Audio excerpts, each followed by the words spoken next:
Welcome to English Listening Practice. Today, we have an incredible story for you. It's the story of Mark Zuckerberg, the man who created Facebook.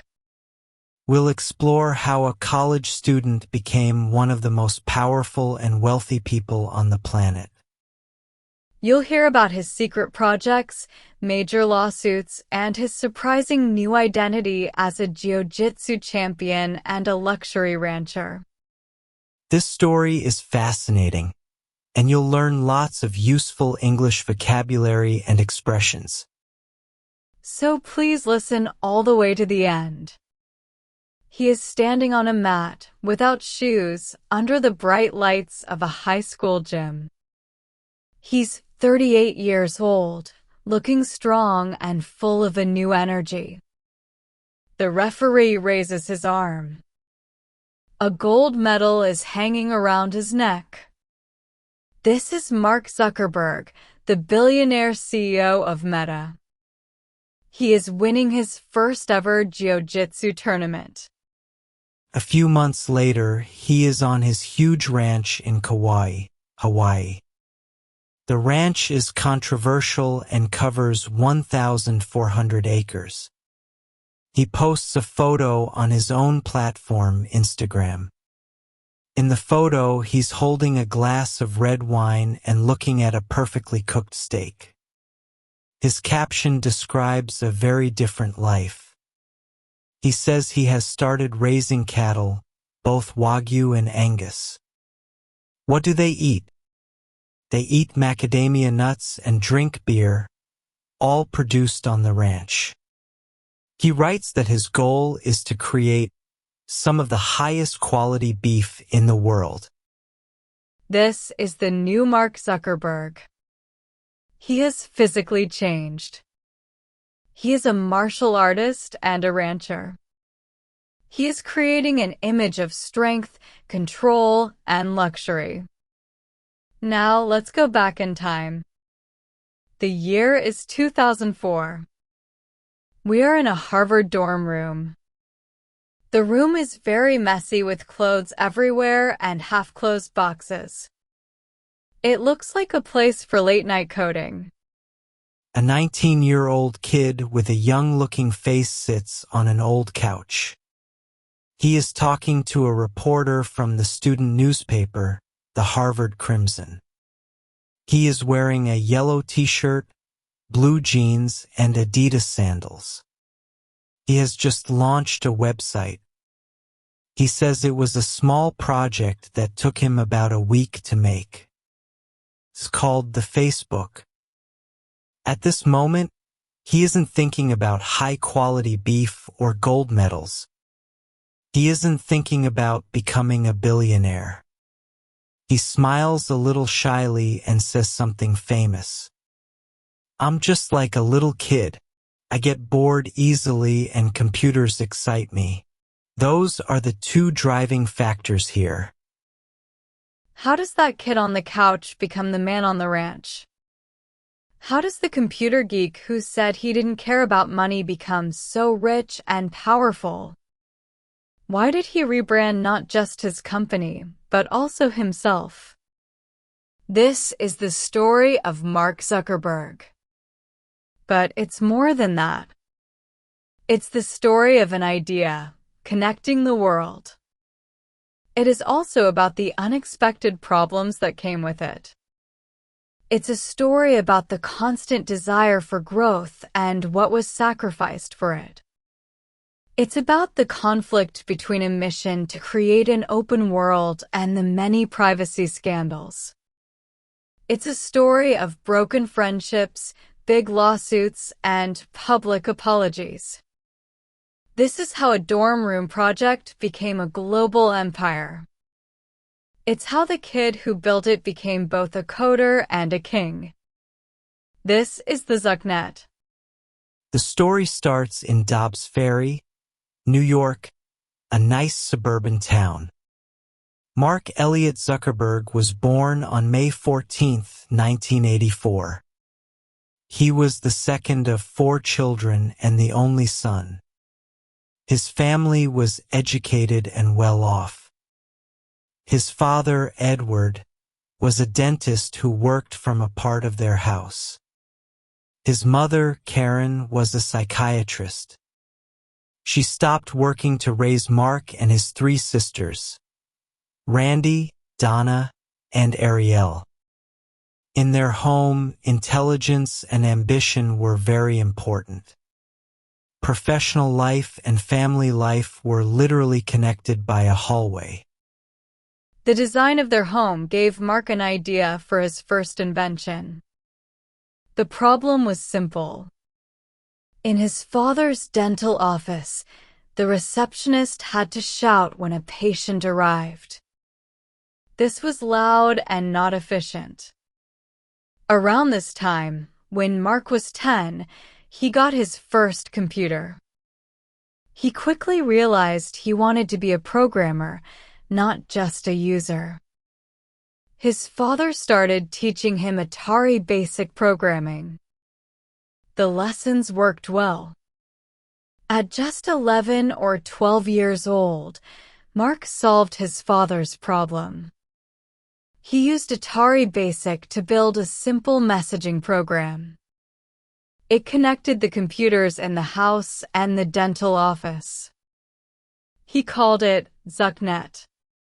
With ZuckNet, the receptionist could now send a quiet message to Dr. Zuckerberg. The family also used it to talk to each other inside the house. It was a private, family instant messenger, created a year before AOL's AIM became popular. As writer Jose Antonio Vargas later said, "Some kids played computer games. Mark created them." His talent was clear and growing fast. His parents hired a private computer tutor, David Newman. But Newman soon said it was hard to stay ahead of his young student. He called Mark a prodigy. While still in high school, Mark took graduate-level computer courses at a nearby college. But the teenage Zuckerberg was not just a computer geek. He went to Phillips Exeter Academy, a very exclusive high school in New Hampshire. At Exeter, he did well in many areas. He won prizes in science, math, and astronomy. He also loved classics, like ancient Greek and Roman literature. He could recite long parts of epic poems like the Iliad. Sean Parker later remembered Zuckerberg quoting from the Latin epic, the Aeneid, during a Facebook meeting. This showed his interest went far beyond code. Besides classics, he was also passionate about fencing. He became the captain of the Exeter fencing team. When he applied to Harvard, he wrote about fencing, not programming. His essay gives a rare look into his 17-year-old mind. He wrote, "Amidst a hectic week of work, fencing has always proven to be the perfect medium, for it is both social and sport, mental and athletic, and controlled yet sometimes undisciplined." Controlled yet sometimes undisciplined. This is a powerful self-description. It shows a young man who understood he had two sides. He was drawn to the strict rules of classics and fencing, the controlled part. But he also had the hacker's desire to build new things and break rules, the undisciplined part. This conflict would define his entire career. While he was fencing and studying classics, his interest in computers continued. For his high school senior project, he worked with a friend, Adam D'Angelo. They created a very innovative music player called the Synapse Media Player.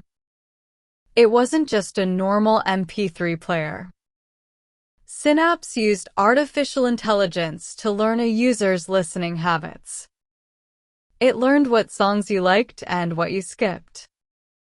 Then it would automatically create new playlists just for you. It was like an early version of Spotify or Pandora. The project got a lot of attention. It was featured on the tech news site Slashdot and got a good rating from PC Magazine. Soon, big companies like Microsoft and AOL were interested. They wanted to buy the software and also hire the teenage creators. The offers were very large, possibly up to $2 million. For most high school seniors, this would be a clear choice. Take the money and the job.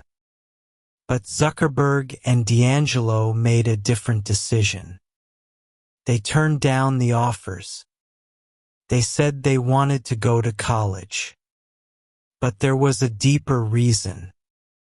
Instead of selling Synapse, they posted it online for anyone to download for free.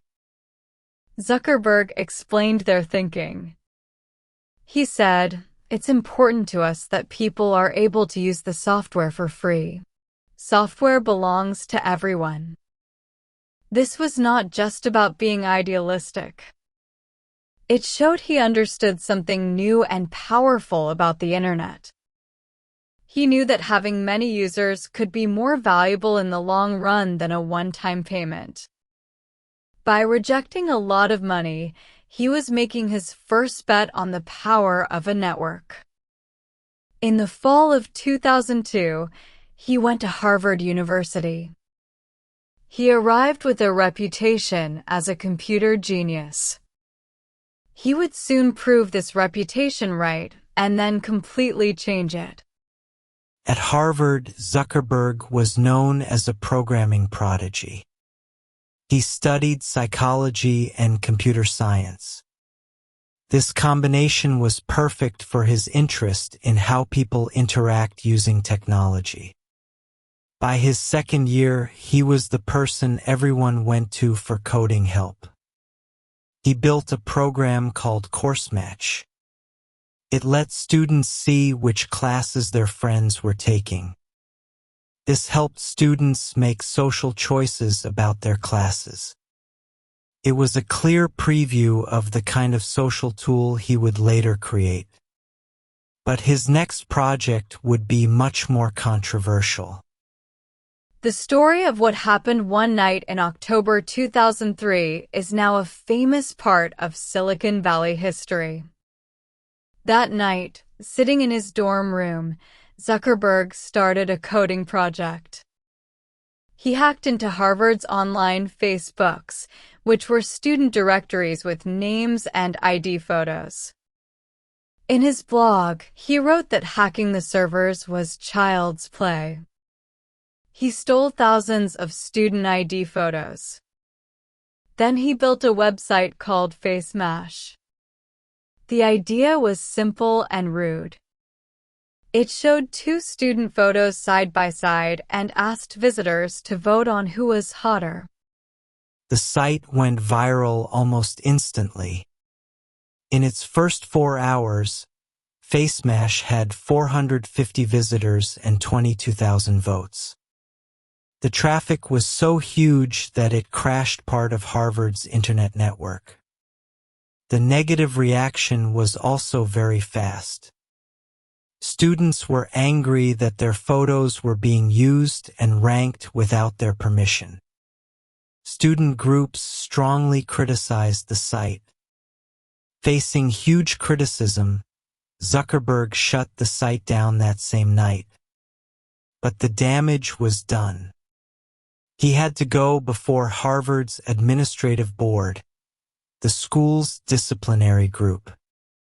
The charges were serious: breaching security, violating copyright, and violating individual privacy. He apologized and said he was mainly interested in the programming challenge. In the end, he was not expelled. The FaceMash incident was very important. It showed Zuckerberg's instincts. He had built a social app that people couldn't stop using, even if they felt bad about it. He showed he was willing to break rules and ignore privacy to build something engaging. And he survived the negative reaction. This cycle, break the rules, grow quickly, get public backlash, apologize, and learn lessons, became the Facebook playbook for years. Face Mash wasn't just a college prank, it was a practice run for an empire. While the face mash issue was settling down, another project was starting. 3 Harvard upperclassmen, the Winklevoss twins and Divya Narendra, had an idea. Their project was called Harvard Connection. It was a social networking site for Harvard students. They had the idea but needed a good programmer. In late November 2003, they approached the campus's most famous coder, Mark Zuckerberg. They met and explained their plan. According to the Winklevosses, they had a verbal agreement with Zuckerberg to build their site. What happened next is one of the most debated founding stories in tech. For the next 2 months, Zuckerberg seemed to delay the Harvard Connection team. He sent them many emails and had meetings, telling them he was making progress. But secretly, he was building his own, competing website. The evidence from emails and court documents is strong. On January 11, 2004, while he was supposed to be working for the Winklevosses, Zuckerberg secretly registered the domain name thefacebook.com. The next day, he emailed his friend, Eduardo Saverin, telling him the site was almost ready. 2 days after that, he met with the Harvard Connection team again, but never mentioned his own project. On February 4, 2004, Mark Zuckerberg launched thefacebook.com from his messy dorm room. His friend Eduardo Saverin was his first business partner and co-founder. Saverin provided the first investment money. They each agreed to invest $1,000 for servers. Zuckerberg's roommates, Dustin Moskovitz and Chris Hughes, also joined. Moskovitz was a programmer and Hughes focused on promotion. Another student, Andrew McCullum, was the graphic artist. The site was an immediate, huge success. It was an exclusive online directory for Harvard students using their real names. The exclusivity was important, felt safer and more real than MySpace. The growth was amazing. Dustin Moskovitz remembered the launch night. He said, "By the end of the night, we were actively watching the registration process. Within 24 hours, we had somewhere between 1,200 and 1,500 registrants. In a few weeks, it expanded to other top schools like Stanford, Columbia, and Yale. By the end of 2004, the site had over 1 million users. The conflict with Harvard Connection wasn't about stealing code. It was about owning an idea in a culture that values quick execution. Zuckerberg believed he could build a better site faster. His private instant messages from that time were later published by Business Insider. They show a young man who was ambitious and ruthless. He was also cynical about his users. When a friend asked about the Harvard Connection founders, he wrote that he would fuck them. In another famous message, he was surprised by how much personal information students shared on his site. He wrote, "People just submitted it. I don't know why. They trust me. Dumb fucks." Just 2 days after the launch, the Winklevosses and Narendra read about the Facebook in the newspaper. They were shocked. They sent Zuckerberg a cease and desist letter, and the legal battle began. The summer of 2004 was a major turning point. The Facebook was becoming popular across many colleges. Zuckerberg decided to drop out of Harvard. He and his co-founder Dustin Moskovitz moved the company to Palo Alto, California. They rented a house that became both their home and their office. The culture was like a high-tech fraternity house. Zuckerberg, the clear leader, often slept late and worked in his pajamas. The atmosphere was intense. Sometimes Zuckerberg would enforce a lockdown, not letting anyone leave until their coding was done. The house was chaotic. They threw parties and invited Stanford students using Facebook itself. The backyard pool became the center of the parties. Someone even set up a zip line from the chimney into the pool. When the owners of the house returned, they were horrified by the mess. This was the time when Facebook was like a pirate ship, and Zuckerberg was its captain. He had brought his fencing foil from Harvard. He would sometimes swing it around during meetings, getting it uncomfortably close to people's faces. Eventually, the housemates banned fencing inside. This rebellious, anti-corporate attitude was part of their identity. When they met with the famous venture capital firm Sequoia Capital, they decided to play a prank. Zuckerberg showed up late for the 8 a.m. meeting, wearing his pajamas. He then gave a presentation called The Top 10 Reasons You Should Not Invest. The slides included reasons like, "We have no revenue and we're only here because a partner told us to come." Zuckerberg later said he regretted offending them. But the message was clear. They were going to do things their own way. Sean Parker's arrival in the summer of 2004 changed everything. Parker was already a tech legend for co-founding the music-sharing service Napster. He was experienced, connected, and had a big vision. He saw the Facebook on his roommate's girlfriend's computer and immediately knew its potential. He arranged a meeting with Zuckerberg and Saverin in New York. A few months later, he became the company's first president. Parker's impact was huge.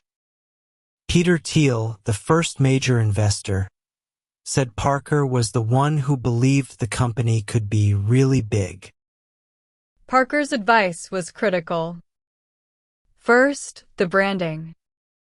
He gave the famous advice to drop the. Just Facebook. It's cleaner. In August 2005, the company bought the domain Facebook.com for $200,000. Second, Parker brought in money and the right corporate structure. He introduced Zuckerberg to Peter Thiel, a venture capitalist. Thiel was impressed and invested $500,000, valuing the company at just under $5 million. Most importantly, Parker structured the deal to give Zuckerberg absolute control. Zuckerberg got 3 of the 5 board seats. This decision was one of the most important in Facebook's history. It gave Zuckerberg the power to resist investors and follow his own long-term vision.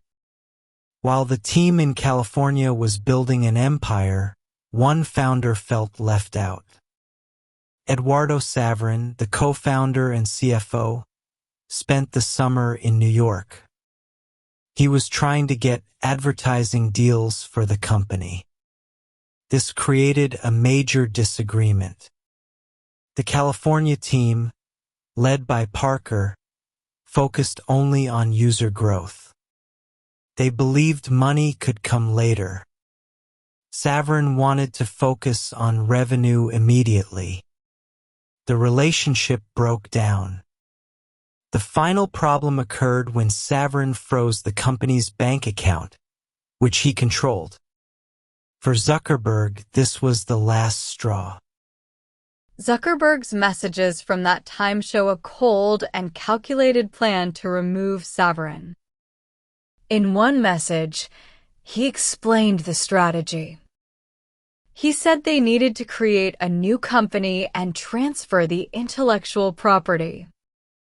He would then cut Saverin out and settle with him in a lawsuit. The plan was carried out perfectly. Zuckerberg and Parker created a new corporation in Delaware. This new company acquired the assets of the original one. This allowed them to issue new shares of stock to the active team members. Saverin was not given any new shares. This move greatly reduced his ownership stake from about 30% to less than 10%.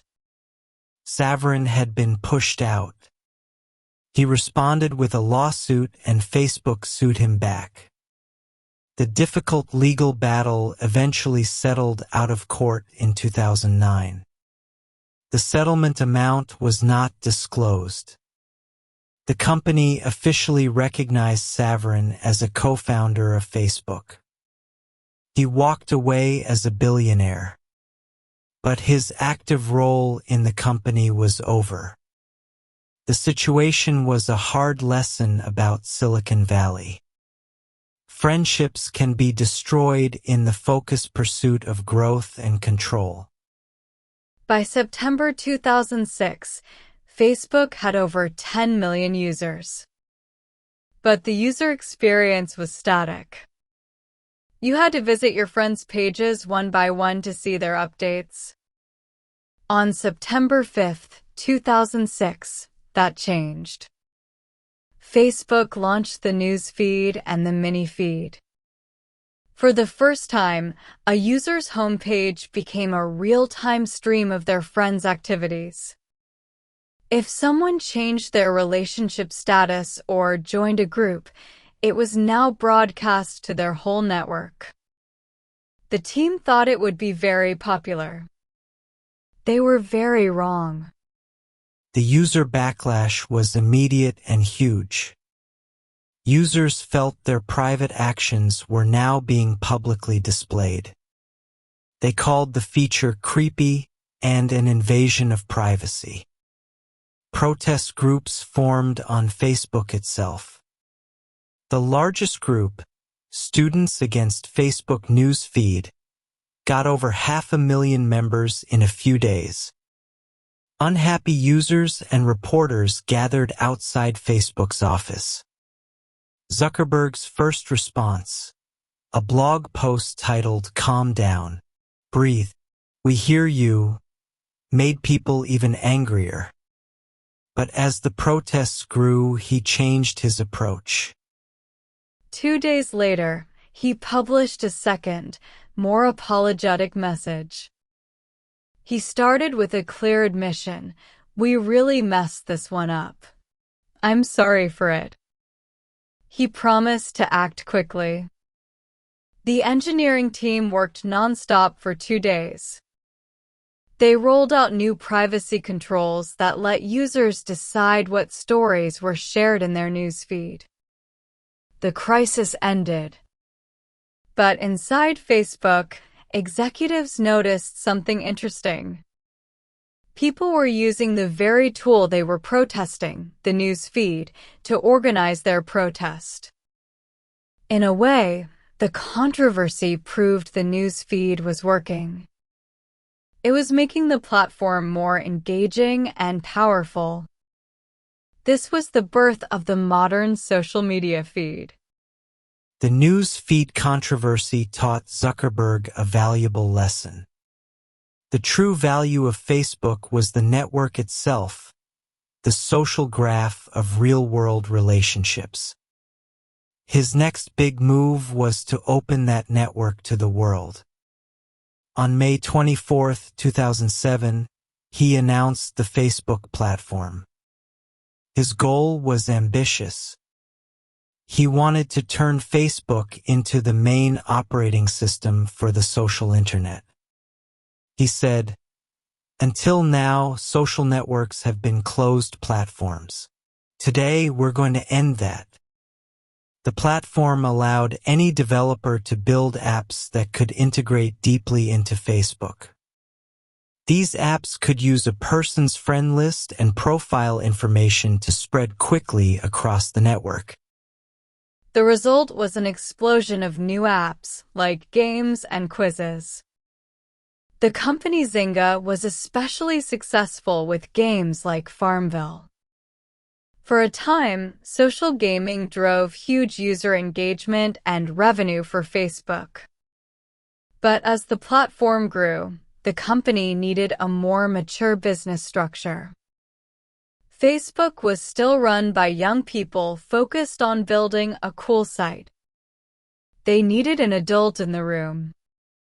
That adult was Sheryl Sandberg. In late 2007, Zuckerberg met Sandberg, a vice president at Google, at a Christmas party. He immediately thought she was a perfect fit. In March 2008, Sandberg left Google to become Facebook's new Chief Operating Officer, COO. Her arrival was a major turning point in the company's history. She was the architect of Facebook's business model. Using her experience from Google, she built a sophisticated advertising machine for Facebook. She created a global sales team and a self-serve ad platform. This allowed any business to create highly targeted ads using Facebook's massive amount of user data. The partnership was a perfect match. Zuckerberg, the product visionary, could focus on engineering and long-term strategy. Sandberg, the experienced executive, built the business engine to fund his vision. With her leadership, Facebook became profitable in 2010. It grew into one of the most powerful advertising businesses in history. By early 2012, Facebook was a global giant with over 845 million users. It was time to go public with an initial public offering, IPO. The Facebook IPO was one of the most anticipated stock market events in years. During the roadshow to pitch the company to investors, a piece of clothing made news.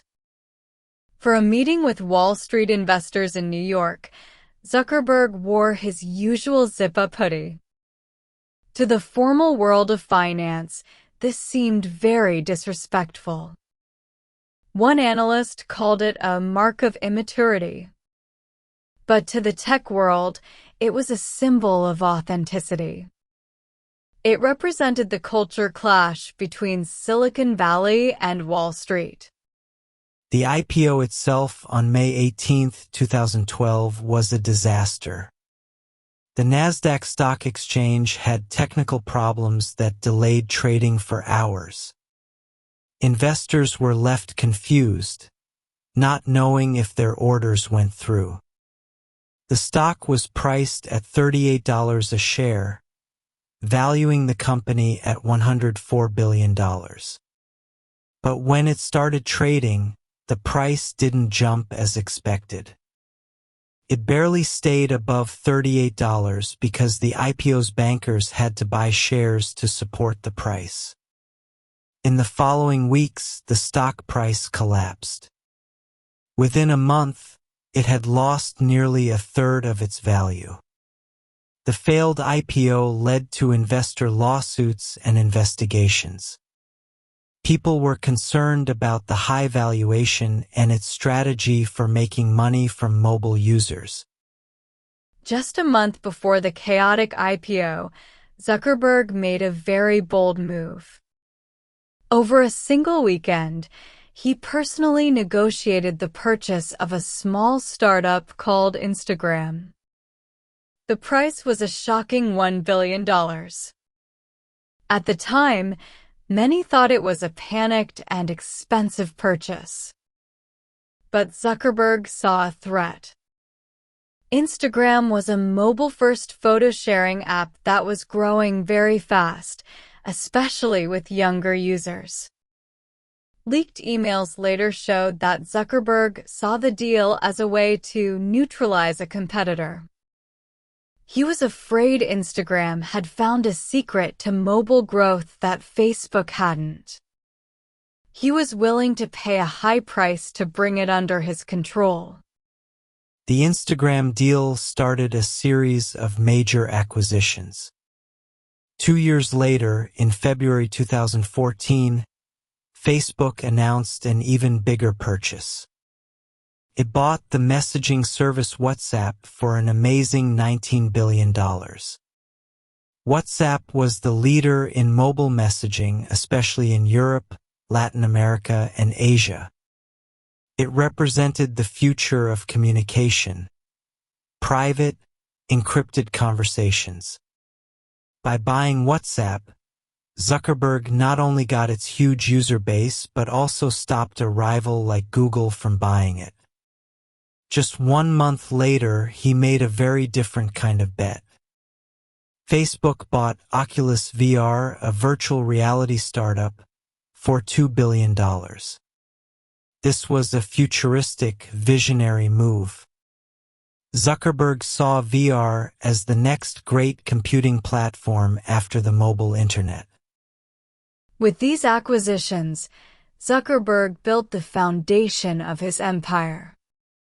He solidified his control over social networking, conquered mobile communication, and made a huge bet on the next technology. Let's summarize these key strategic moves. First, in 2012, he bought Instagram for $1 billion.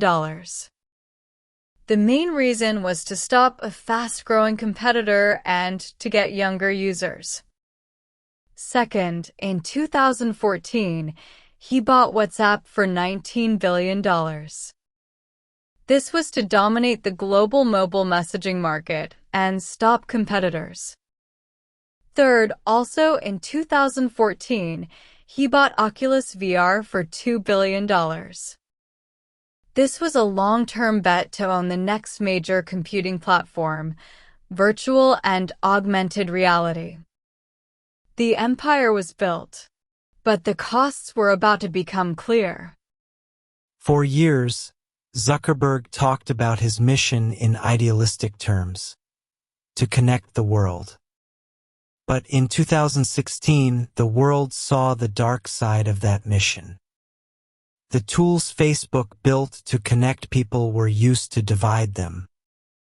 The 2016 U.S. presidential election was a key moment. The Mueller report detailed how a Russian group, the Internet Research Agency, IRA, used Facebook to interfere in the election. Starting in 2014, the IRA created a network of fake accounts and pages. These pages pretended to be run by real Americans. They posted divisive content about sensitive issues like immigration, race, and religion to cause social tension. While the world was dealing with Russian interference, another scandal emerged. This one was about the unauthorized collection of private data from tens of millions of people. This was the Cambridge Analytica scandal. It started in 2013 with a personality quiz app called This Is Your Digital Life, created by a researcher named Alexander Kogan. A few 100,000 Facebook users were paid to take the quiz. But because of Facebook's permissive rules at the time, the app collected data not just from the users, but also from all of their friends, without their consent. Kogan then violated Facebook's rules by giving this huge amount of data to Cambridge Analytica, a political consulting firm. The firm used the data to build psychological profiles of voters to target them with political ads. The most shocking part was that Facebook knew about this in 2015. Their response was small. They banned the app and asked Cambridge Analytica to certify that they had deleted the data. They received the certification but never checked if it was true. They considered the case closed. Then, in March 2018, a whistleblower named Christopher Wiley revealed the whole story. He revealed that data from up to 87 million Facebook users had been improperly taken. The public reaction was terrible. The hashtag #DeleteFacebook trended for days. The company's stock price dropped, losing over $100 billion in market value in 1 week. The scandal was a huge breach of trust. For the first time, Mark Zuckerberg was called to testify before the United States Congress. In April 2018, wearing a dark suit instead of his hoodie, he sat alone before Senate committees. Over 2 days, he faced hours of questions about Russian interference, Cambridge Analytica, and data privacy. He started his testimony with a personal apology. He said, "We didn't take a broad enough view of our responsibility, and that was a big mistake. It was my mistake, and I'm sorry." During the hearings, he was both sorry and careful with his words. He repeated that Facebook does not sell user data, a technically true statement that avoided the more complex truth of its business model. One of the most memorable moments came from Senator Dick Durbin. He asked Zuckerberg a personal question to make a point about privacy. Durbin asked, "Mr. Zuckerberg, would you be comfortable sharing with us the name of the hotel you stayed in last night?" Zuckerberg hesitated and said, No. Durbin then asked, "If you've messaged anybody this week, would you share with us the names of the people you've messaged?" Zuckerberg again said no. Durbin concluded, "I think that may be what this is all about. Your right to privacy, the limits of your right to privacy, and how much you give away in the name of connecting people around the world." Zuckerberg admitted he was too slow to see the Russian operations in 2016, calling it one of his greatest regrets. By 2021, the name Facebook was associated with many scandals. These included Cambridge Analytica, election interference, misinformation, and whistleblower revelations. The brand had too much negative baggage. On October 28, 2021, Zuckerberg announced a big change. Facebook, the parent company, was changing its name to Meta. He said, "Today we are seen as a social media company. But in our DNA, we are a company that builds technology to connect people. And the metaverse is the next frontier." The rebrand was a strategic move to manage the company's reputation. It also signaled a major shift in the company's long-term mission towards the metaverse. In Zuckerberg's vision, the metaverse is the next version of the Internet. It is an embodied Internet, a network of 3D virtual and augmented reality spaces. In these spaces, people can exist as digital avatars to work, play, and socialize. To build this future, Zuckerberg started investing huge amounts of money into his VR division, Reality Labs. The division began losing billions of dollars every quarter. In 2022, Reality Labs lost over $13 billion. In 2023, it lost over $16 billion. This was a historic long-term bet. The early results have been mixed.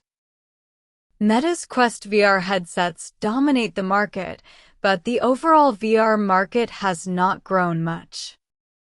Meta's main social VR app, Horizon Worlds, has struggled to keep users. Zuckerberg's bet on the metaverse is an attempt to escape two major threats. First, he wants to break free from the control of Apple and Google. Facebook is still just an app on operating systems controlled by its rivals. By building the next platform, he hopes to own the entire ecosystem. Second, it's an attempt to escape the social and political problems of the 2D social network he created.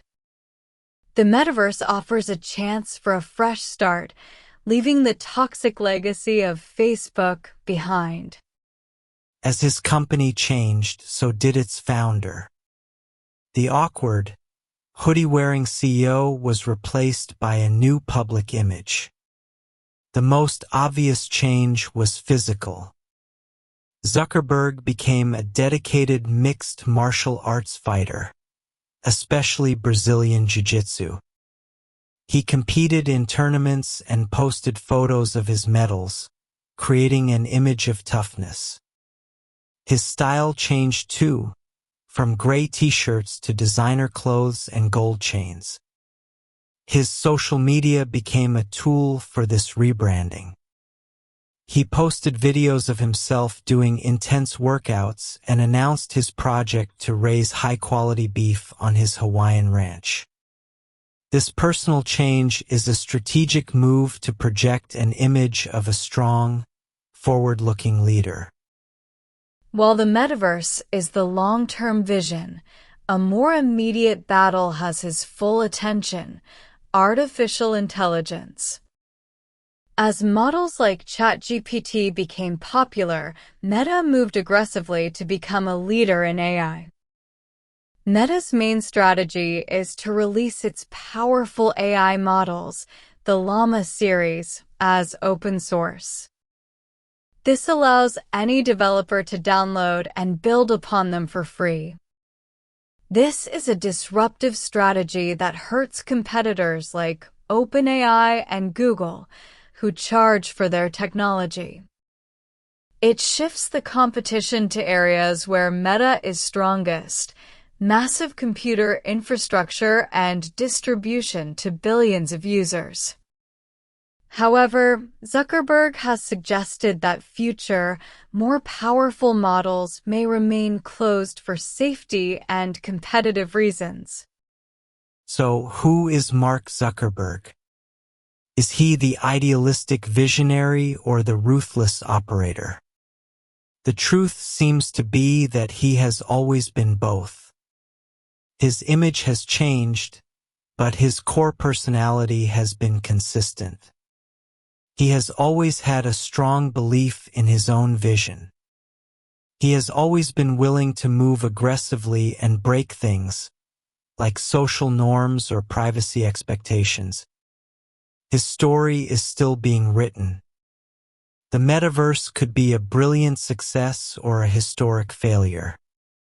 The AI race could secure his company's dominance or see him defeated by rivals. Major legal battles could break up the empire he built. Zuckerberg succeeded in his original mission. He connected the world. But by doing so, he created a new kind of power and a new set of problems. We are all still trying to understand and control these problems. The final question is not just about who Mark Zuckerberg is. It's about the world he has built for all of us. And it is about what we choose to do with it.